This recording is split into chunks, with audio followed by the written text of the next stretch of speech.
بسم اللہ الرحمن الرحیم۔ معزز ناظرین، واصل ہوم سینٹر کے ساتھ آپ کا میزبان حاضر خدمت ہے، اور آج ہم ایک اہم مرض ڈسکس کریں گے، اور آج کے ہمارے مرض کا نام ہے گنوریا، سوزاک۔ معزز ناظرین، یہ ایک ایسا مرض ہے کہ اس کی افزائش، اس کی نشو و نما، اس کی پیدا ہونے والی علامات کا اظہار انسانی جسم کے آلات بول کے ہوتا ہے۔ دوسرے الفاظ میں جو یورینری سسٹم ہے وہاں اس کی علامات آشکارا ہوتی ہیں۔ اس کی پیدائش کی جو وجہ ہوتی ہے وہ ایک بیکٹیریا ہے، اور اس بیکٹیریا کا نام ہی گنوریا ہے۔ معزز ناظرین، یہ ایس ٹی ڈی مرض ہے۔ ایس ٹی ڈی مین سیکسول ٹرانسمیٹڈ ڈیزیز۔ یہ انسانی جسموں کے ملاپ سے منتقل ہونے والے مرضوں میں سے ایک مرض ہے۔ جہاں ناجائز تعلقات ہوں گے، جہاں ناجائز تعلقات کے ملاپ کی فراوانی ہوگی، وہاں یہ مرض ضرور پیدا ہوگا، اور اس کے پیدا ہونے اور وہاں آشکارا ہونے کے امکانات زیادہ ہوتے ہیں۔ اور اگر احتیاطی تدابیر اختیار کی جائیں تو اس مرض سے بچا بھی جا سکتا ہے۔ اس بیکٹیریا کی افزائش ان جگہوں پہ ہوتی ہے جہاں موائسچر بہت زیادہ ہوگا، جہاں گرماہٹ بہت زیادہ ہوگی، اور ایسا عام طور پر انسانی جسم کے پرائیویٹ پارٹس کے اوپر زیادہ ہوتا ہے۔ پھر یہ ناک میں، آنکھ میں، منہ میں بھی پیدا ہونے کے امکانات زیادہ ہوتے ہیں، کیونکہ بعض اوقات یہ مرض لاحق ہو چکا ہوتا ہے یا انسان کو پتہ نہیں چل رہا ہوتا، اور پرائیویٹ پارٹس پر آدمی ہاتھ لگا کے منہ کو یا ناک کو ہاتھ لگا لیتا ہے، تو پھر ان جگہوں پر بھی اس کے نمودار ہونے کے امکانات زیادہ ہوتے ہیں۔ لیکن عام طور پر دیکھا یہ گیا ہے کہ جو یورینری ٹریک ہمارا ہے، یہ جو یورینری سسٹم ہے، اس میں یہ زیادہ پیدا ہوتا ہے۔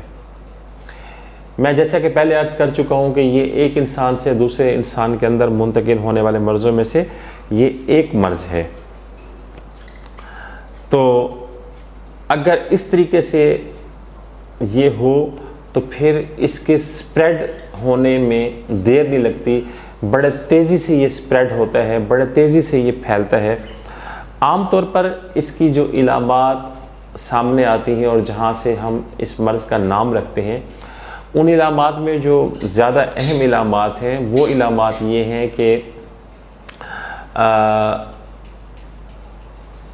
پرائیویٹ آرگنز سے سفید، پیلا، سبز یا بعض اوقات نیلے رنگ کا مواد کا اخراج ہو رہا ہوتا ہے۔ سوزش اور سوجن بہت زیادہ ہوتی ہے، بدبو بہت زیادہ ہوتی ہے، پیشاب میں شدید جلن ہوتی ہے، پیشاب میں رکاوٹ ہوتی ہے، پیشاب قطرے قطرے آتا ہے، پیشاب کے اخراج میں بہت زیادہ زور لگانا پڑتا ہے، اور اسی طریقے سے ٹیسٹیز کے اوپر سوجن آ جاتی ہے، اور یہ سوجن، سوزش اور خارش بھی بہت زیادہ ہوتی ہے۔ پیشاب میں جلن اور رکاوٹ اس کی مین علامات میں سے ایک علامت ہے۔ خواتین میں مباشرت کے دوران شدید درد کا احساس پایا جاتا ہے، اور خواتین کے جو مینسٹرل سائیکلز ہوتے ہیں وہ بھی بڑے پینفل ہونا شروع ہو جاتے ہیں، ان کو اس کے ساتھ ساتھ اس تکلیف کو بھی برداشت کرنا پڑتا ہے۔ بخار عام طور پر بہت زیادہ ہوتا ہے، جسم میں شدید دردیں ہوتی ہیں، جسم میں اکڑاہٹ بہت زیادہ ہوتی ہے، جسم میں کڑول پڑنا شروع ہو جاتے ہیں۔ یہ تھیں اس کی چیدہ اہم علامات جو ہمیں رہنمائی دیتی ہیں کہ کہیں یہ گنوریا تو نہیں ہے، یہ سوزاک تو نہیں ہے۔ ہومیوپیتھک میں اس کا بہت ہی اچھا اور مؤثر علاج موجود ہے۔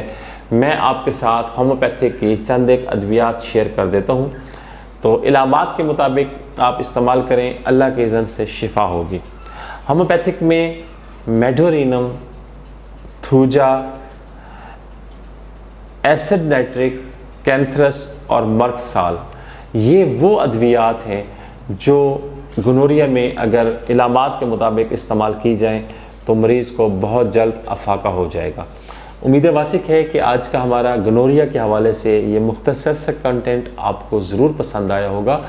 پسند آنے کی صورت میں لائک کا بٹن ضرور دبا دیجئے، اور جو لوگ آج پہلی دفعہ ہمارے چینل سے وابستہ ہوئے ہیں ان سے گزارش ہے کہ ہمارے چینل کو سبسکرائب کر دیں اور ساتھ لگے بیل کے بٹن کو ضرور دبا دیں، تاکہ اسی قسم کی معلومات پر جو ہماری آنے والی ویڈیوز ہیں ان کا آپ کو بر وقت نوٹیفیکیشن مل سکے اور آپ اس سے فائدہ حاصل کر سکیں۔ نیک تمناؤں کے ساتھ اگلی ویڈیو تک کے لیے اجازت چاہتا ہوں۔ اللہ حافظ۔